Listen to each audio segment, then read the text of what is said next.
So how do I create a polynomial function when I have just a single complex root?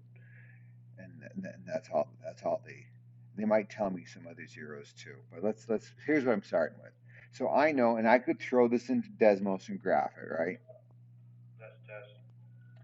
And and so I would what I'm and but I don't need to do that for this part because I see that it's got a 0 at -1, right? X equals -1 and x equals -3. So there's a 0 here, there's a 0 here, but they don't tell me any other zeros. And let's see, the y-intercept will be what? 1 times 3, which is 3 times 4, which is 12. So the y-intercept is going to be way up here at 0, 12. That's all they tell me. Now I see that this is this is going to have an x squared, this will have an x, and this will be an x squared. So that would give me a degree 5. So that tells me if it's an odd degree, it's going to act like x cubed. So this function has to look like this. So it's going to come up, it's going to cross over. I mean, I don't know how high it goes. I know it bounces at -1 because of the multiplicity 2. And I'm gonna put it up to you, and then it'll look something like this. So I don't know. So we got two zeros right there. We've got a 0 of -3 and a 0 of 1, but then there's no other zeros, and we kind of knew that because here, let me do some erasing. Because where does x squared plus 4 equal 0? That's what we're trying to say. So won't that be x squared? So what I'm doing is I'm solving x squared plus 4 equals 0. I move the 4 over, and now I'm going to take the square root. And of course, we get the square root of a negative number. Don't forget your pluses and minuses. So that we can't have square roots of negative numbers. So this is where we're going to get a complex root from. So remember, we're going to do that. Square root of -1 times the square root of 4. And we write square root of 4 is easy. That's 2. And square root of -1 we write as I. So the two other zeros, see we got a multiplicity 2, so -1 counts for 2 of the zeros.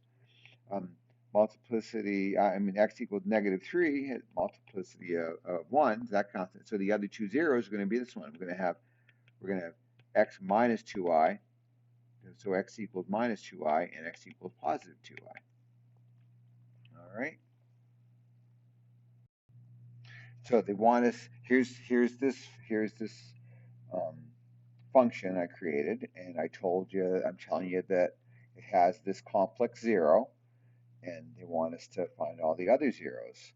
Well, maybe one of the first things to think about is when I took on the last question, I think what did I have? The square root of x squared plus 4, and I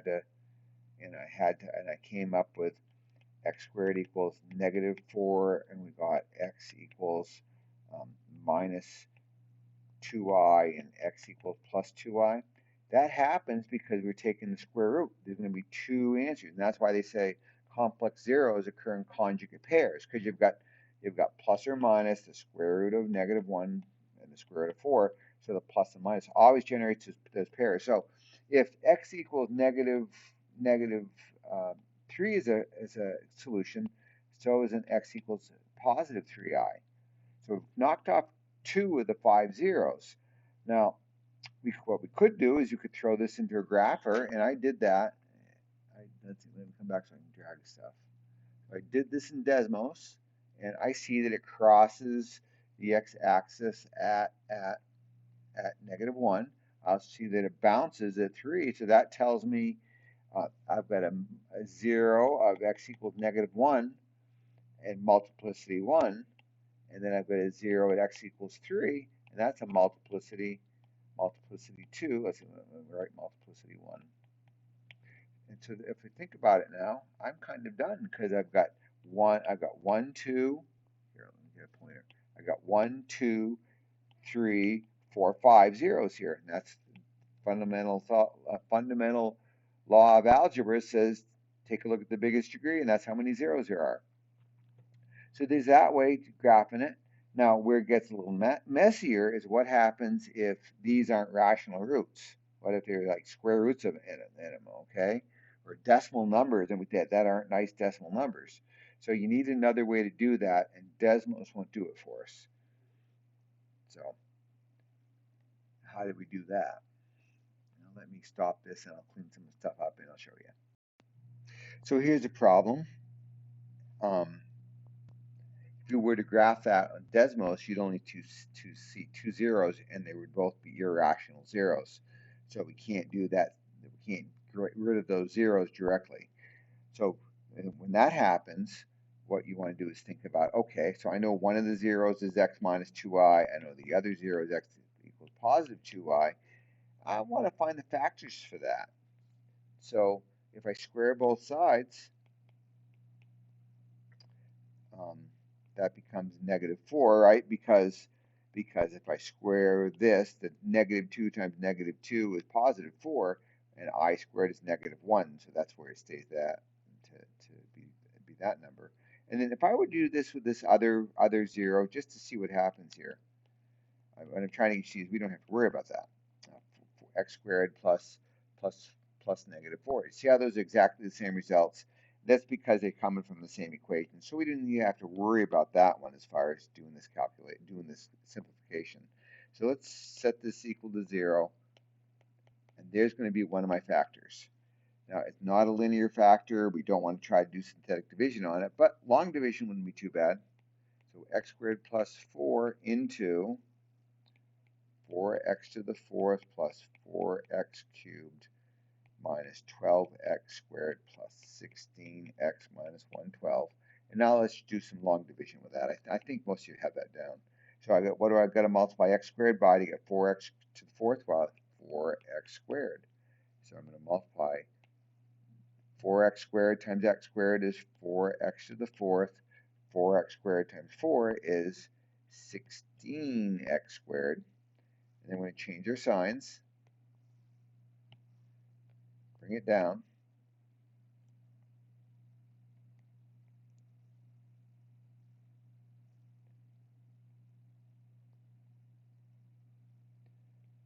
So I'm going to get 4x cubed minus 28x squared plus 16x minus 112. And ask myself, what times x squared is 4x to the 3rd? Well, plus 4x. So I'm going to multiply this. Here, I'll stay this with blue. So this will become 4x cubed plus 16x. Now we'll change our signs. And then what's left? The negative 28x squared, the 16x is gone, minus 112. What times, and then we're going to ask what times x squared is negative 28x squared? Minus 28. So minus 28x squared, and negative 28 times 4 is negative 112. Change the signs, we get 0. We knew the remainder was going to be 0 because it's a 0. Right? We knew that x squared, we knew that x equals negative 2i and x equals positive 2i are zeros, and well, they do have a remainder of 0, so that's a check. Well, we knew that. Now what we've got left is we've got those two zeros, and then we've got, where does 4x squared plus 4x minus 28 equal 0? Well, one thing I'm seeing is, let's see, can I move stuff up? I see I can divide everything by 4 and get rid of that. Factor out of 4 and divide it by 0. So x squared plus x minus 7. Okay, and that's not going to factor, so let's use the quadratic formula. X equals negative b. Maybe I should write the a, b, and c. A, b, and c, of course, is a negative 7. So negative 1 plus or minus the square root of 1 squared minus 4 times 1 times 1, 4ac. So 4 times 1 times negative 7 all over 2 times 1. So that gives me negative 1 plus or minus, let's see, negative 4 times 1 times negative 27, negative 7 is negative 28, and 28 plus 1 is 30, so the square root of 30 over 4, over 2, not over 4. So that's what this is showing me, that that's the answer. Okay, and that's how you go about it.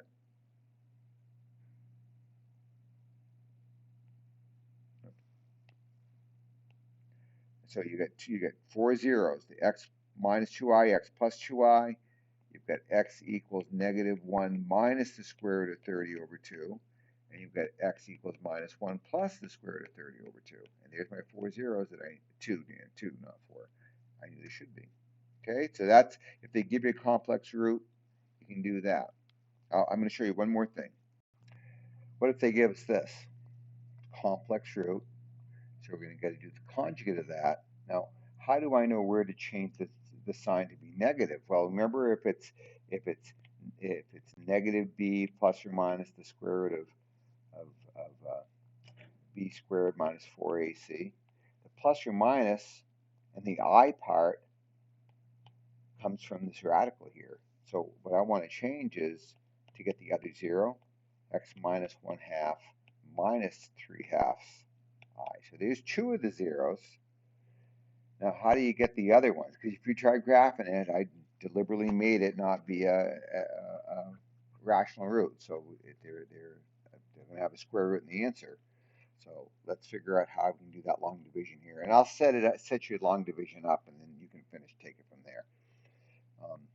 So remember how when we had x equals 2i and x equals negative 2i, that both of those came out to be x squared plus 4. We can do that same thing here. All we really got to work with one of those imaginary roots or complex roots. So I don't know. I guess I'll go with this bottom one because that's the one that's closest to me. So I want to be able to get this to a point where I can square it and get rid of the I. So one thing I'm going to do is I multiply both sides of this equation by 2. That clears that up. Then I'm going to move the 1 over. Now when I square both sides,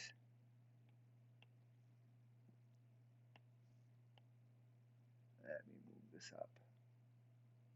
When I square both sides to this, I'm going to get 4. Remember, you're going to FOIL the left-hand side. So 4x squared plus 4x plus 1. Just in case somebody's struggling. 4x plus 1 times, 2x plus 1 times 2x plus 1. I'm going to get the 4x squared. Outside and inside combines the 4x, and then 1 times 1 is 1. Okay. If you were in my room, if you were in my high school classroom, I'd make you do mad minutes on FOIL into factoring. But you're not, so that's probably good.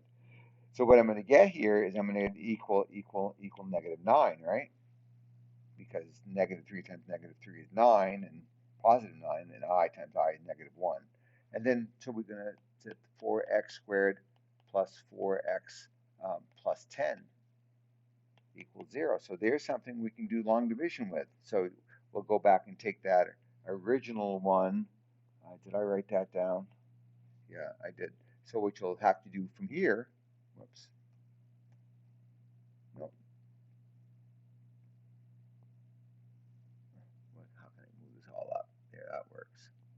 So I'll have to do divide 4x squared plus 4x plus 10 into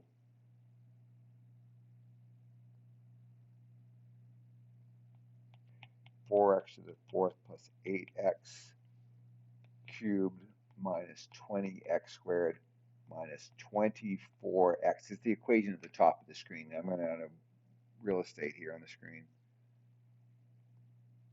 Yes, I could gain a little real estate here. What is it? 20x squared, I said, and then minus 24x minus 28. And then run your long division. And you'll get a quadratic, and then you'll have to throw that quadratic into quadratic formula. Okay, I mean, I'm looking at this. You don't have to watch any more of this. This is all. This is probably as hard as this. This is as hard as it'll get. But something I'm noticing, I don't know if you don't. I don't mind working hard, but I don't like working unnecessarily. So one thing I'm seeing here, just before I would set up this, yeah, I noticed that 4x squared plus 4x plus 10, I saw they had a common factor of 2. Well, the numerator also has a common factor of 2. Actually, it probably has a common factor of 4, doesn't it? But we don't have a common factor with a 4 with a 10. So one thing we can do is we could cancel. So I'm going to factor the denominator out to be 2x squared plus 2x plus 5, and then the numerator here will become 2x to the fourth, 4x to the third, minus, I'm dividing by 2, right? Minus 10, minus 12, minus 14. And at least the numbers are a little smaller, so our division will be a little easier. So let me see if I can move this all up and write down my new one, clean up my long division here. So I would be dividing 2x squared plus 2x plus 5 into, oh come on, into,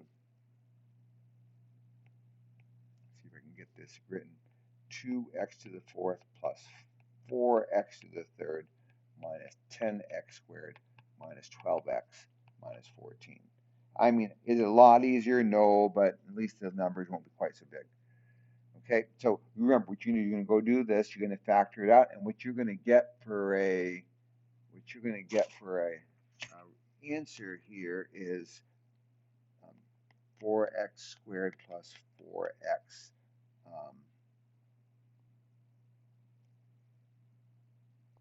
minus 28.